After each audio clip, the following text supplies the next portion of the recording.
All right, good people. We're on day three. Day Yeah, three. This is not the challenge. The day three of the pre-challenge. The pre-challenge. I like that. I like Debunking the that. myths. Yeah, the pre-challenge. That's what we call this, right? Debunking the myths of paid speaking, part three. And I'm excited about today. Today, I'm excited about all three, right? So the first myth, I was excited about that one. But this one today, I think is the one that a lot of people, that's the one, Pierre, that a lot of people have as their myth, the thing, and the reason why they have not been able to get out there and do paid speaking. So, for introduction purposes, because this may be your first time watching this or watching it on the replay, I'm going to introduce myself. I'm Kymone Hines. I'm a business coach and a minister. Pastored for 15 years, been in the business space, helping people to bring ideas to life, and partnering with my good friend here, Pierre Quinn. Yeah, Pierre Quinn, everybody, pastor turned professional speaker. I pastored for about 7 years before I transitioned to full-time speaking, coaching, and facilitation. And we're running this 3-day pre-challenge for all of those who are interested in moving their ability to communicate messages, not just beyond the pulpit, but beyond their current organization into the wider marketplace. Yeah. By the way, you can tell Pierre is versed in communication. He said his so succinctly, so clearly. Like, man, I know what he do. You know what he does. I know how he does it. Like, that is the person you want to talk to. So we've been for 3 days talking about myths of paid speaking, and let's just talk about paid speaking itself, right? For for a lot of us, we are understanding that there are people who go to organizations, Mhm. go to companies, and they stand up and they present and they train. And at the end of it, they are able, not even the end of it, they get paid for it. That's how they Yeah. make a livelihood. Sometimes you get And paid before you get there. no, that is true, right? You know, it's interesting. For a job that I worked at before, we had to go for some training, Pierre, Mhm. and we went somewhere. It was a hotel, and they were all these different companies were sending their employees. The gentleman got up front and he spoke. He presented the slides, the Yep. presentation, the Yep. interaction, and at the end, I caught him on his way out. I was like, "Hey, like, how do you do this?" I didn't even remember this. He said, "How do you?" He said, "Listen, they send me different places, the things that they give me to kind of go through, and that's how I make my living." And I've always been intrigued with, wait, people can make a living Yeah. simply using this skill Yeah. of speaking and training. And so, as we talk about that, some of us might be interested in this, but just don't know how to, right? And Mhm. that's what the challenge is for. But Mhm. maybe some of us, what's holding us back is some of these myths that we want to debunk. Because if we can debunk this myth, we believe that you'll realize that you should join this challenge, right? Yeah. So here was Yeah. myth number one. Man. I'm not famous enough. Listen, we go back to night one, and hopefully you were with us for those other nights of the challenge. If you weren't, like if you were with us when on night one, drop a one into the chat or the comments. If you were with us on night two, yeah, I guess your first time joining us night two, let us know, put a two. And if this is your first night for hanging out with us in this pre-challenge, put a three in the comments so we'll know where everybody lands. That That's right. on night one, man, that myth of I'm not famous enough. We broke that down. We talked about the three reasons why organizations pick speakers, why they book speakers. It's because you did something famous. That's really the top, at highest tier of speakers, people who get paid the most. We talked about Magic and Obama and Mhm. Zuckerberg, people at really the top. You've done something famous. Category number two, you're connected to a famous organization or initiative. Ex Google, ex Meta, Fortune 500 companies. You work for Coca-Cola, you work for Ford. So you're connected to a pretty big name organization and you had some notable experience there. And then reason number three, we talked about that people actually pay. They pay people to come into their organization because your inside expertise, your experience, your perspective directly intersects with a current need that they have. It's that direct connection between what they're struggling with, what they're interested in, what they're hearing about, and your talent, expertise, your experience, your research. And when you can find those links, people will pay you to come in and talk to their organization. That's good. That's good. So if you don't have a huge following online, I think for some people they think I need to build that first. I need to Yeah. no, like find a need, Hmm. let that intersect with your expertise. And there's a lot of ways we can teach you how to do that in the challenge.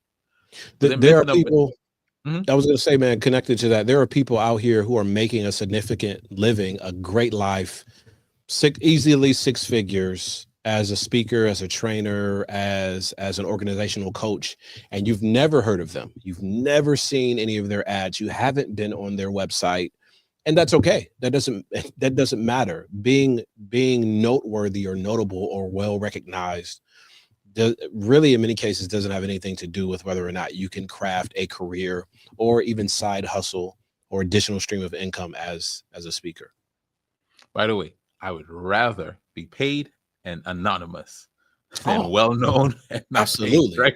Like you There's don't a need to lot know of my name. well-known broke people out there. Yeah, yeah, There's yeah, a lot of well-known broke people in the world. And I don't, yeah, yeah. that's not me. What's up, Zav? Good to see you on, my brother. Stop. Yes, Yeah. sir. Yeah. Glad you're on with this, man. So, Yeah, and then you were transitioning us to myth number 2. yeah. And just before I forget, folks, I should have reminded you, share this because someone Yeah. needs this value, right? So myth number 2. Go ahead, Pierre. Yeah, so I'm not ready yet, or it's too late for me. And we were talking about on night number 2, all the the famous, the Sam Waltons of the world, the Colonel Sanders of the world that started something really late in life that became a household name, or the people we see those motivational videos. My grandfather went back to school at 90 years old, or someone graduated high school at 75, and we love those and we share those, and we always say, yeah, it's not too late for you. And it's cool when we're watching the video, but sometimes we have a hard time applying that to our own Yeah, yeah, story and our own yeah. experience. So it's not too late, because the window hasn't passed on sharing your experience. The window passes when you stop breathing. Like, yeah, Mm, when you when you die, when you lay down, go to sleep, that's the window is up. yeah, And yeah, even with that, right? Even with that, there is an opportunity for your work to continue to have impact in the form of books, your recorded speeches, your notes that are written down. We're still many years later reading the diaries and transcripts of conversations from famous people who lived a long time ago, or people who just had notable things to say, or things that could impact people. They wrote them down, and we're still benefiting from those things. it's not From too an late. early perspective, man, it's not too early. We just have to be aware of the opportunities that are presented to you based on the stage where you are in life. So if you're 20 years old, what's 20, like a junior in college, I think, maybe. You're- It's a junior because I got a 20-year yeah, old. Yes. okay, so you're a junior in college. You might not have the easiest time speaking No, for a this top is this is company. live, Patrick. This is live. Yeah. No. This is no, we here for real. So you might not have the easiest time speaking for a Fortune 500 company at 20 years old, unless maybe you've invented something, maybe you're a part of a startup, something like that. However, there will be an opportunity to speak for maybe a high school, maybe the Mhm. freshman or sophomore class, maybe a nonprofit that's connected to the major that you're studying in school. So there's always people who you are a few steps ahead of in any realm of life that can benefit from what you've learned up to that point. And if you position yourself correctly, and if you're intentional, because this is hard work. This ain't no get rich quick. You hang out with us for 3 days and you're gonna be a millionaire a month later. No, this is hard work, and it takes intentionality and dedication to this journey. And I'm a witness, I'm a testimony that it Yeah. does work out in the various areas if you commit yourself to it. You know, it's interesting. And we'll transition to myth number 3. All right. And if Yeah. you're watching this, share this, and we want you to engage in the comments. If it's your first night watching this, this is night number 3. Put a 3. If you've watched from night 1, put a 1. If you started last night on night 2, put 2. All right. This is what Tuesday Night Live. My daughter, when she was Yeah. in high school, was actually asked to speak to the staff at a company called Everfi. It's an educational company, and it's Mhm. because of her work. And I'm only bringing her up, and she got paid for it. I'm only Yeah, bringing her yeah. up because you talked about too early. Mhm. You're not too early, right? Because sometimes people who are at a different stage may actually want to hear from someone who is at an Yeah, earlier stage because you have a yeah. different perspective on something. And it's not too late, right? We've talked about that one. Yeah, not too late, not too early. I think that's just one of those things that it's funny. Have doubts about the ability for it to be done until you see somebody else doing it. And Mhm, then you mhm, start to sometimes we're a bit hard on ourselves and we're thinking, I can do that. What's mhm, the difference between me and them? And mhm. Les Brown, legendary professional speaker Les Brown tells this incredible story about being at a speakers conference and he is on stage. He's on stage, he's in the audience sitting next to great speakers, legendary speakers. And the conference is full of people who are working on their speaking career. Maybe they've been in it for a while. They're at varying stages of their career. And he's on stage, the person is on stage, and they're not the best speaker. They're not the greatest. The person says to the audience, some of you are wondering why I'm on stage and you're not, because you're clearly better speakers than I am. You're more gifted, you're more talented, you're more experienced. How can I have a main stage session and you don't, sitting there in the audience? And he said, the answer is simple. I believe in myself just a little bit more than you do. And I'm willing to take action behind that. Yeah. I believe in myself a little bit more than you do. And I was willing to take action or put action behind that. And that's why I'm on stage and you're not. And he I love said, and that. Les Brown was saying, as a legendary speaker who has coached a lot of speakers, he really resonated with that and really hoped that the people listening caught on to that and embraced that Yeah. message. And if you not just belief, because if you think about belief, and this is how I define belief, and some people believe in the mystique of the whole Santa Claus thing. Right? Mhm. Not in my camp, not in my circles, not in my family. That's not our thing. But for people, especially kids who believe in Santa Claus, what do? They take action. They Mhm. go to bed early. Mhm. They put Leave out cookies them out. cookies. Yep. They make sure leading up to Christmas that they have done good things so they can get on the list. Mhm. For them, belief is directly connected to taking the action necessary to experience what they're looking to experience. So if you say you believe in something, if you believe you have a gift, a talent, a skill, a calling, an opportunity, but you don't put action behind it, I challenge That belief. if you really believe it. That's good. That's good. That's good. I'll just say this before we get to myth number 3. I'm gonna give you an action that you can take. Right, Yeah. those of you who you want to move your message out into the marketplace and Mhm. take the thing that God has put inside of you. This challenge is only $47 at the early bird, and that ends tomorrow night. So I would just encourage you, invest in Yeah. yourself. It's Run it going to up. cost you $47 and 6 hours of your time to Mhm. get clarity, to get a plan, and to learn from someone who has come from a background that a lot of us share, right? The church space, the education space, and I was moved out into the marketplace. And so the link is speakingchallenge.eventbrite.com, speakingchallenge.eventbrite.com. That's an action. Like while I'm even talking now, go to the website. Don't delay because the early bird ends tomorrow. But I want to get into myth number 3 because you talk about belief. And maybe Yeah. Pierre, this is the challenge for a lot of us with belief.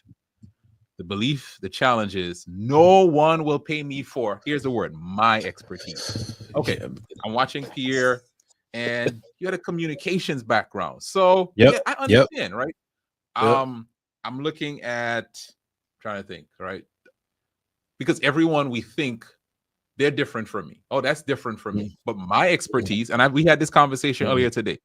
My expertise is I pastored for 15 Mhm. years, and then now Mhm. I'm helping people start businesses. Who's going to pay me to come in to talk to their team members about starting a business? They're going to leave them, right? So I have that myth. No one will pay me for my Yeah. expertise. And in fact, if you're watching this and you've had that myth in your mind, just put me in the comments. Just put me in the comments, and Yeah. that you'll help me to know I'm not by myself.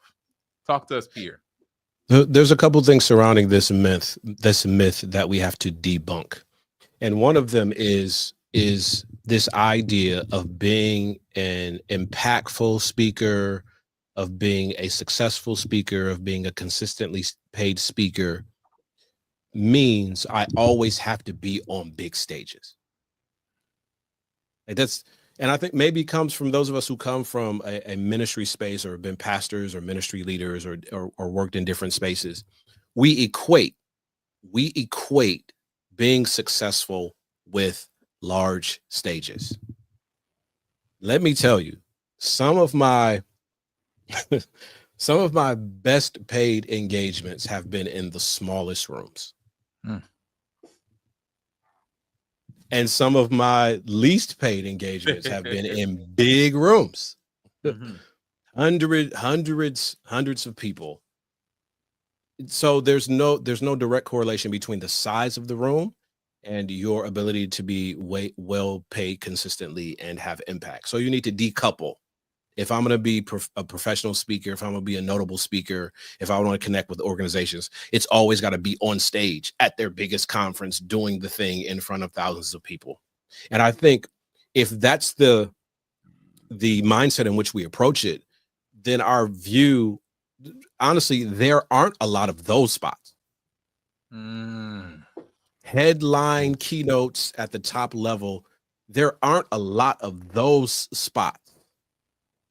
Because we go for that, we talked about, we go for the Magic Johnsons, we go for the Obamas, we'll go for, my wife attended a conference with Peyton Manning several years ago. Those headline big, because those spots are reserved in many cases for the people who have done the big thing. They draw. They're draw. Of course, that name is on the event to sell the ticket. That's why. There are millions of spots, let's say tens of thousands of spots and opportunities in that range. And I'm just going to throw some numbers out in the range between, I would say about 5,000, because that's what our challenge is centered around, from about 5,000 to about $20,000 for a speech, for a workshop, for a training, for a retreat. There are tens of thousands of opportunities in that price range. And you can do some good, repeatable, referable work and build a consistent life in that particular price range. So decouple making it as a speaker or being an impactful speaker means that you have to be on some of the biggest stages. And that's one of the lessons that I learned being a pastor. That for I would say half of my pastoral career, the average congregation size that I was with was about 30 people. And you get this mindset that, well, not everyone, a lot of us are looking for that big assignment, that mid church, that 150 church assignment. So, and we think I'm not really doing effective ministry because there are not enough eyes on me, or people aren't sharing my sermons, or people aren't, when they come into town, aren't coming to my church.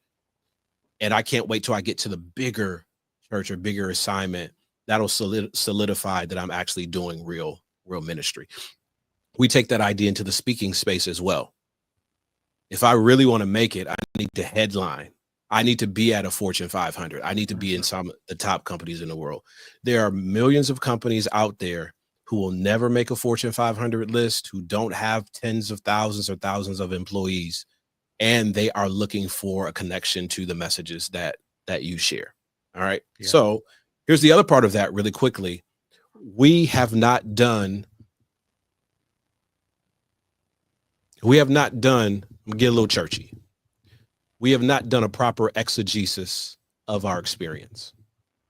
Break down that word. We have not done a proper exegesis of our experience. So in seminary, or some of y'all did this in undergrad, when we were thinking about a text that we were going to preach, we needed to break that text down in a number of different ways. One, we need to understand the text as much as possible in its original language. And not just for its original language, we need to understand it in its original context. Mm-hmm. So not just the language in which it was written, but also who it was written to. And then you need to understand it in relationship to the other genres that that book is a part of. And then you need to understand it in relationship to, is it Old Testament? Is it New Testament? Or in relationship to some of the bigger themes of creation, so that when you're the bigger themes of scripture. So when you're breaking the text down, you're breaking it down from a nuanced understanding of it. Those who just joined, there's a point here. Stay with us. Yeah. So why do we do that? Why do we do that from a textual basis when we're looking to preach? Because we want to actually know what we're talking about. Right. Well, the same thing comes from your professional experience. So, man, somebody throw in the chat what you currently do for. I know we got pastors on here, but I'm gonna do this in real time. Some of the things you currently do for work, and the ability to see. Right, I got a friend on, Crystal Grant is watching. Crystal Grant is the director of, I believe, the Children's Law Clinic at a major university. Right, we got a professor, Sidney Freeman Jr. is on. What up, professor? Right, so professor comes up. As a professor, think about all the things that you have to do as a professor, or you've done on your career. So you understand research, you understand curriculum design, you understand strategic thinking, you understand classroom management, you understand in many cases, and I know Doc Freeman's journey a little bit better than some of the other people in the chat, you understand how to navigate difficult conversations and maybe be in rooms that are uncomfortable. So if you take all of those things and say, I want to teach a 40-minute workshop on how to have difficult conversations around social issues. Ooh. I want to teach a 40-minute workshop on how to train and develop adult learners. I want to teach a 40-minute workshop on how to connect what we're doing in your business or in your current role to what's currently happening in the country, especially if we have a social push.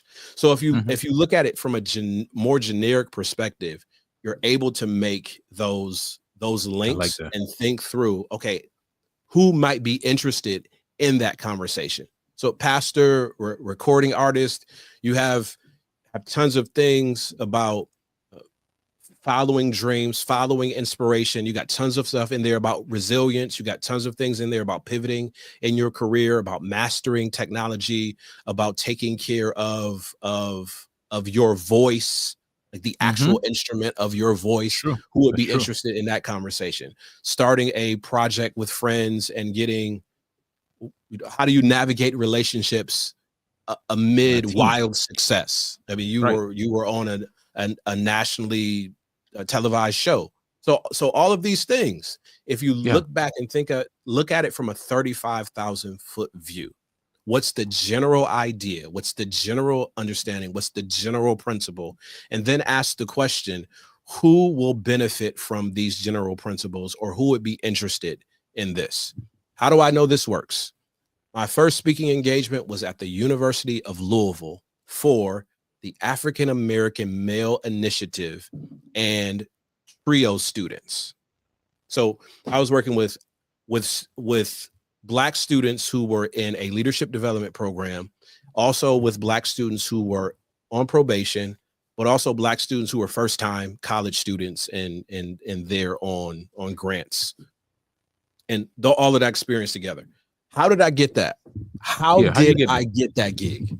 Well, now, what were you doing when you got that gig? Like, what was your job title, day job? I started pastoring in July, full-time pastoring in July of 2012. I got this opportunity in February of 2013. Okay, tell us how you did this. Right, and man, it really just blew my mind. So I sent out a ton of emails, and you got to get to the challenge to figure out email language. I sent out a ton of emails, very succinctly explaining to a person what the experience was and what I could offer. And out of those many emails, someone emailed me back from the University of Louisville and said, We are interested in you speaking to our African American Male Initiative, our TRIO students, and our probation students. Are you interested? Wow. In the email, I talked about my experience teaching college freshmen, my experience helping young people adjust to college life, my experience being on academic probation. All of those things, all of those experiences connected with that one Wow. decision maker at that one school and said, hey, can you come in and talk to our students about your journey and some lessons that you've learned along the way? That's good. That's good. I'm gonna I, put this. I was with them I was gonna say Go I was ahead. with them for 45 minutes and they paid me $1,500. Hey, I'll take it. All right, that's a good math ratio of like dollars per hour. Hey, And that's that was your a first good one. math ratio today. Yeah. I want to tell you the challenge, and I'm gonna go back into this conversation. Yeah. So much more of what we're sharing here. You actually have a chance to put your question, hey, this is my experience, and get Pierre to coach you on this, not by Yeah. typing, but being able to talk on Zoom. So if I were you, I would go on over to speakingchallenge.eventbrite.com and register. It's 3 days, 2 hours each day. You get coaching and training. It's interactive. You have a chance to get feedback. You know, as you said this, Pierre, one of the things that came to mind, right? And there's so many people are sharing the experiences. I appreciate that. Yeah. Sometimes we share only our expertise and our training, which I think we still need to peel back the layers of that, right? Yeah, absolutely. But sometimes we miss our personal experience that you just shared. The Mhm. fact that you were on academic probation Oh, was yeah. actually a part of what helped to recommend you to that school. And I think the point I want to make is I see your experience and go, but I was never on academic probation. So what about me? But if I sit with myself long enough, one, I Yes. can value my expertise more and I can find a relevant experience more than I typically do. Yeah, because the point is not to replicate my story and experience as an anchor point. The point is to connect with your own experience. Like that is the actual thing. So no, you might have went full ride scholarship. Okay, talk about that story. You could be the first person in your family to go to college. Okay, talk about that story. You could full ride PhD. Talk about the principles connected to your story. If you LPC, man, workplace wellness is a huge thing right now. Oh, say Principal, that. Yeah. principal, multi-gener principal is a walking expert in a multi-generational experience because you got teachers who are one age, you got students who are another age, and usually you have support staff who are a totally different age. So when you look at it from 35,000 feet and pull out the experience generally and ask, okay, who can benefit from this? You begin to see the world in a different way. I'm curious on this one right here. Military, and we'll wrap up soon. Yeah. But I like Jason. The reason I like this is because it's not one thing. It's so many things. And for some of us, maybe that's the challenge. No one's gonna pay me for my experience because I don't even know how to like boil that down into one thing to tell people, right? How would you, and again, y'all getting this is the pre-challenge. I feel like y'all almost getting like part one of the challenge, but we'll do it. We'll give it. Yeah, I would look at the themes. There we go. Themes and connections. So, if I say military, seminary professor, international church pastor, hospital and hospice chaplain, I see a lot of transition and resilience just in those titles. And how often, especially in today's marketplace, are people dealing with how to manage internally transitions? Because when we think about transition, right? So change is the catalyst, change is the actual event. Transition is the internal psychological adjustment people make to the event.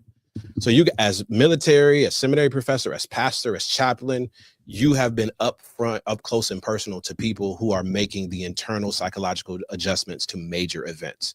If we look at that from a marketplace experience, how often are people dealing with mergers, acquisitions, restructuring, downsizing, new boss, new member on the team? that is causing a huge internal psychological transition. And how could the lessons that you've experienced in the military, as a professor, as a minister, and as a chaplain correlate to helping people walk through those experiences? That's it. I'm putting the That's link it, up man. here. Put That's the all. link That's up, look. man. That's it. That's it. That's it. I'm gonna Yep. take this off. Put the link up. Listen, if you've registered already, share this with someone, because you know Yeah. there's someone who needs to register for this. Speakingchallenge.eventbrite.com. Because I am so excited, Pierre. Frazier, I was reading what you shared, right? The talk that you gave on emotional regulation that you gave to your church. That talk has value in the marketplace. What you just talked about with Jason and with Tanera and Jeston and Ovette and everyone who shared here, Sydney, this stuff needs to get out into the marketplace, because I'll tell you, people in the marketplace, they need it. They need it. So sign up, speakingchallenge.eventbrite.com. Let's work on, tell them again, Pierre, it's your mindset. Yeah. Mindset, shifting the mindset, framing your message, and then elevating your methodology. Because typically for us who are trying to move into the space, either our mindset isn't right, and this is that myth, will people pay me? Our message, we think we have to deliver it in a preachy way, or we don't know how to reach out to people and make those connections. So we'll work on those three things in the challenge. That's why you got to sign up. Yeah. All right. The early bird deadline is tomorrow. So sign up for that. In fact, sign up tonight. It's $47. It's an investment in you, right? I think that's the biggest part. Like, invest in you. This year, a lot of us are looking to level up in different areas. Invest in you. And then now learn how to move this message that you have out into the marketplace. Pierre, man, this pre-challenge has been so amazing, man. Yeah. And for those who think I got enough in the pre-challenge, nope. This is just scratching the surface. We want to personalize this, customize this, help you get some clarity. So make sure you go to that link and register. Pierre, I'll give you the last word. You talk, you share, and then we'll end tonight. There's a lot of people who are just there are people that are set aside for you to connect with, for you to minister to. They're set aside for you to hear from them, but you won't be able to connect with them unless you take the steps necessary to follow them, maybe even out of some spaces, or connect with them out of some spaces that we may feel the most comfortable, but aren't always the full measure of what we're called to do. So take the challenge and let's continue to minister even beyond the walls of the church. So sign up, y'all. Let's do this. Let's go. All right, y'all. Thanks for rocking with us these 3 days. We'll see you for the 3 days in the challenge. Register. Let's do this. Yep. See y'all.